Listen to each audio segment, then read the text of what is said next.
How to set up your Rednote profile. Hello everybody, welcome back to our channel. Today in this video we will be guiding you on how you can set up your Rednote profile. So if you're wondering how you can do that, these are the processes you may follow up, and you should also be able to create your own, set up your own Rednote app profile.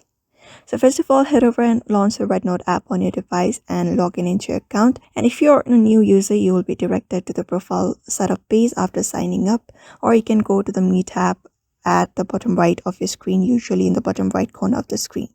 So this will take you to your personal profile page. So here you can look up for the option called Edit Profile button, which is right here beside the gear icon and here.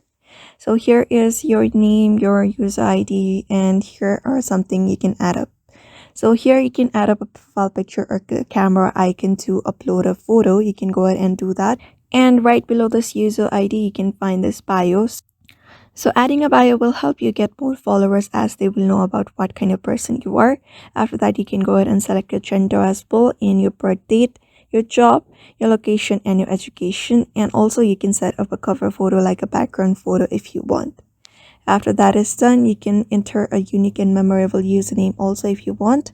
And this is how others will find you on the Rednote. You can keep it very simple and aligned with your content theme if you have one, for example, beauty or travel, and that is it. Otherwise, we can look up for the privacy settings to make your account public so that other people can know about you more.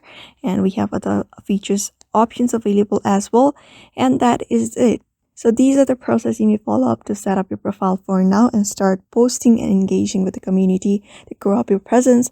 So if you have any comments, you can let me know in the comments below. So thank you for watching this video, and I will see you in the next one.